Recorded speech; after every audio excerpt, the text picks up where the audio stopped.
Welcome to This Explainer. Today, we're diving into a case that has, well, it's basically cast a massive dark shadow over American criminal history. We are, of course, talking about the Zodiac Killer. It's totally fascinating and, honestly, pretty chilling that even right now in 2026, this is still one of the most infamous unsolved mysteries on the planet.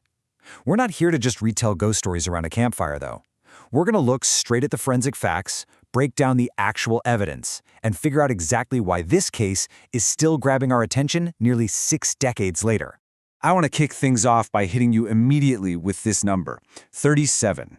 Throughout his really terrifying letters to the media and the police, the Zodiac Killer flat out claimed he had murdered 37 people. He desperately wanted the public to see him as this unstoppable force, a complete phantom responsible for just a massive wave of death all across Northern California. And honestly, that number became a huge part of his whole mythology. But we really need to deliberately contrast that myth with the reality. 5. That's the real number. Despite all of the killer's incredibly grandiose claims, law enforcement has only definitively linked him to 5 deaths, along with 2 survivors. Sure, people have speculated about tons of other killings over the decades, but none of them have ever actually been proven. So, as we go through this, it's absolutely crucial that we separate the killer's self-generated propaganda from the actual confirmed forensic facts. Section 1, the ultimate unsolved mystery. Okay. Let's dive into this and shift from the myth-busting directly into the factual history of the actual crimes. Let's take a look at the actual timeline of confirmed attacks. And I gotta warn you, it is a terrifying, really rapid escalation spanning less than a single year. It kicks off in late 1968 with a secluded shooting right on Lake Herman Road, then strikes again at Blue Rock Springs. After that, it violently shifts to a brutal daytime attack at Lake Berryessa, and finally, by October 1969, moves straight into the dense urban environment of Presidio Heights in San Francisco. What is so striking when we lay out these confirmed attacks is just how fast the killer's methods evolved. I mean, he started out by targeting couples parked in lovers' lanes, really secluded areas. But by the time we get to the Lake Berryessa attack, he had escalated to wearing this absolutely bizarre, theatrical hooded costume with a crossed circle symbol right on the chest.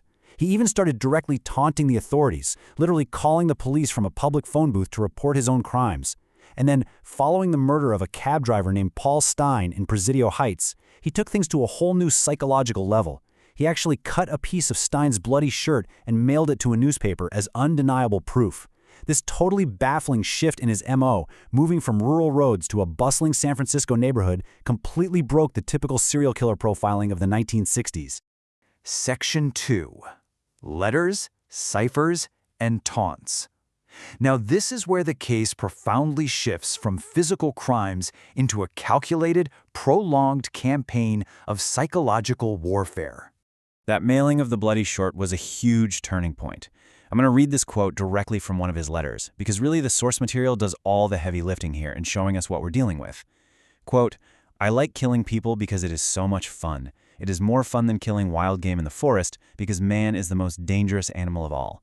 It is just a chilling, eerie window into a totally twisted philosophy, deliberately designed to incite panic."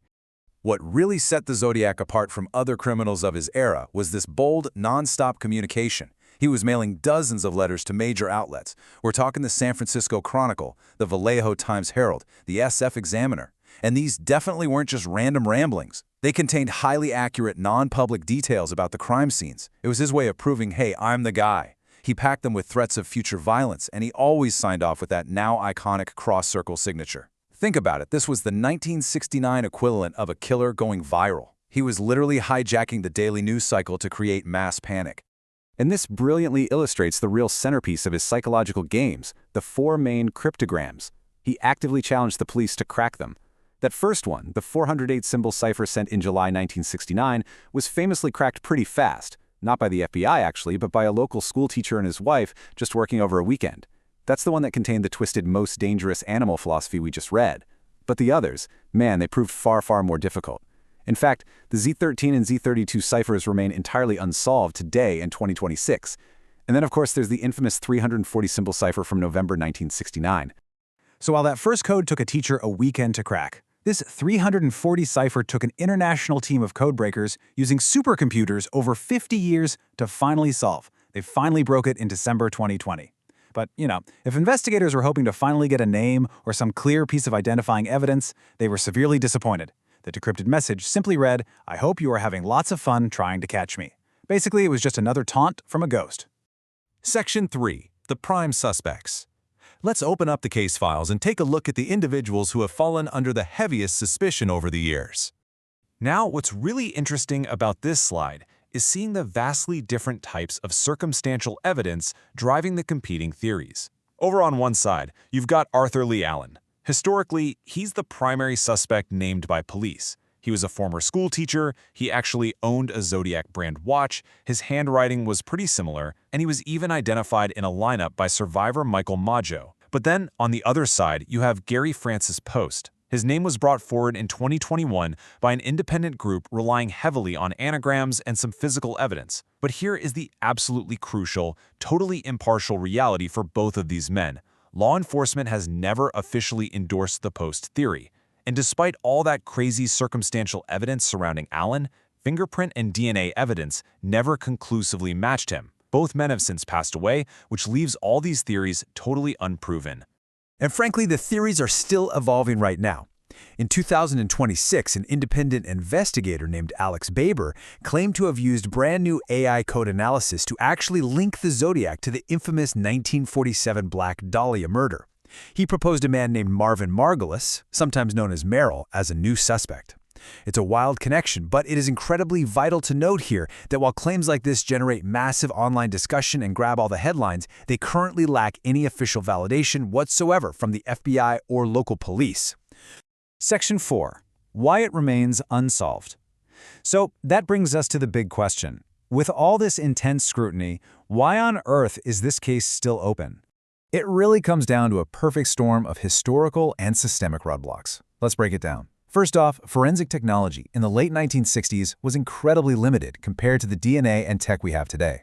Second, the killer was incredibly careful. His methods deliberately minimized any usable DNA or fingerprints left at the scenes. Third, the sheer geography of it. His crimes spanned multiple counties, from Solano to Napa to San Francisco.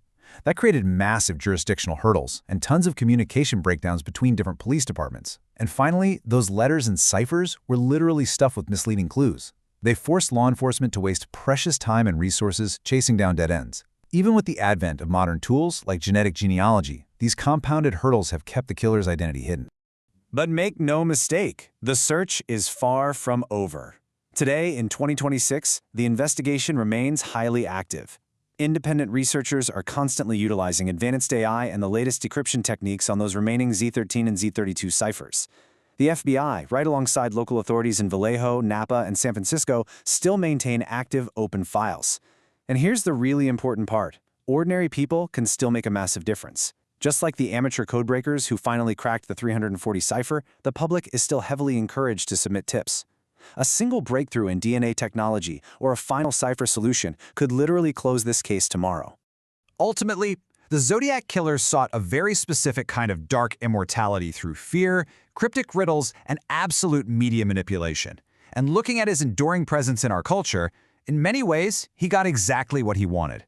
He symbolizes the ultimate battle between a cunning criminal and the forces of justice. So, I'll leave you with this final thought to ponder. With the rapid, mind-blowing advancements we're seeing in AI and genetic forensics, are we finally closing in? Will the Zodiac Killer's true identity ever be revealed, or is he destined to remain the ultimate unsolved mystery?